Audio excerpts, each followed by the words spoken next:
रीवा के SDM court परिसर में शुक्रवार को कानून के मंदिर में ही गुंडागर्दी का सनसनीखेज मामला सामने आया। वरिष्ठ अधिवक्ता के साथ कोर्ट परिसर में सरेआम मारपीट, गाली गलौज और जबरन उठाने की कोशिश की गई। पीड़ित अधिवक्ता ने बताया कि अपील प्रकरण की सुनवाई के दौरान एक बाहरी व्यक्ति कोर्ट की कार्यवाही में दखल दे रहा था। आपत्ति करने पर एसडीएम अनुराग तिवारी ने उसे कोर्ट रूम से बाहर जाने के निर्देश दिए, लेकिन सुनवाई खत्म होते ही बाहर घात लगाए बैठे अंटू सिंह पटेल, संजय सोनी और उनके साथियों ने अधिवक्ता को घेर लिया।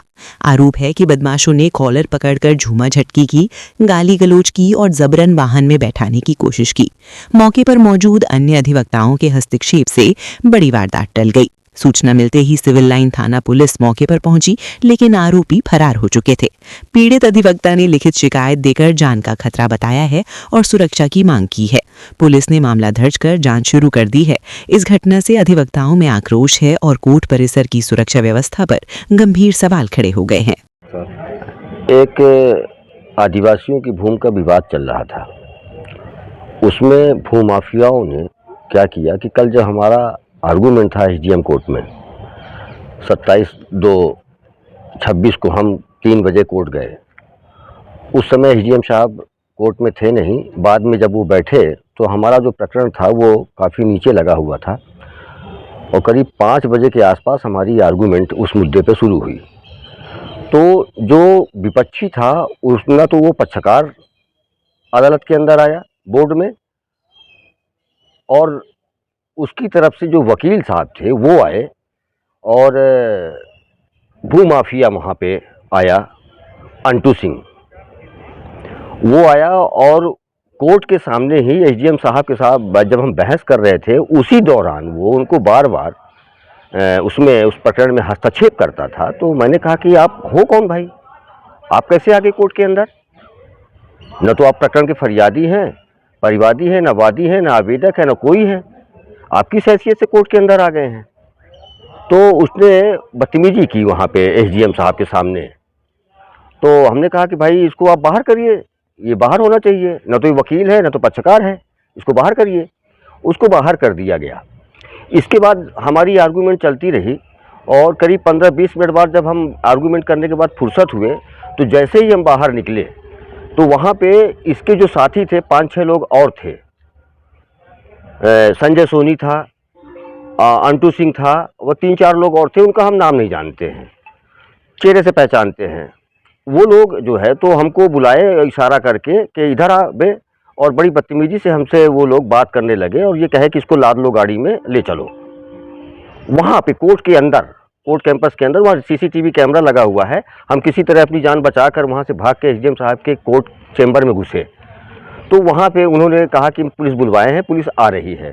पुलिस आ गई और फिर जो है तब लेट आई पुलिस। तब तक में वो हथियार से लैस थे। हमें लगता है कि चूँकि अपहरण करना था, कुछ भी करना था, तो वो कोर्ट के अंदर ही जो है तो हमको अपहरण करने की कोशिश उन्होंने किया और मारपीट हाथापाई किया। हमारा कोट वगैरह जो पहने थे वो हमारी फट गई और हम किसी तरह अपनी जान बचाकर एसडीएम साहब के यहाँ गए।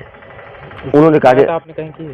हाँ, हमने इसकी शिकायत की। हमको करीब 9 बजे के आसपास हमको सिविल लाइन थाना प्रभारी ने के निर्देश पर 3 घंटे हमको वहाँ थाने में बैठाए रखे। इसके बाद हमको जो है तो पावती दिए उसकी कॉपी की कि हम इसकी जांच करेंगे। और इसके बाद हमने संघ को, अपने अध्यक्ष महोदय राजेंद्र पांडे जी को हमने सूचित किया। ये मारने वालों से क्या कोई विवाद था आपका?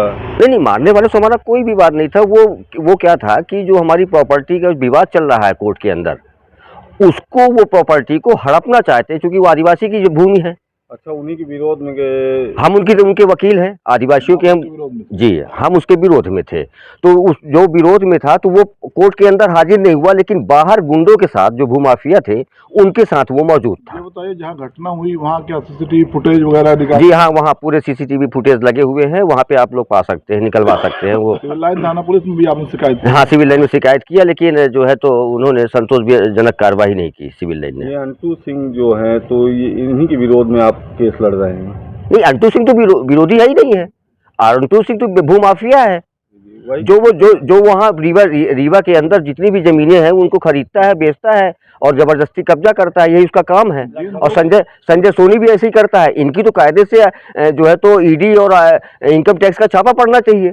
इनके पास इतनी जिन पक्षों की ओर से आप जिस पक्षियों से आप पैरवी कर रहे थे और जिसके विपक्ष में पैरवी कर रहे थे, उनका नाम क्या क्या है?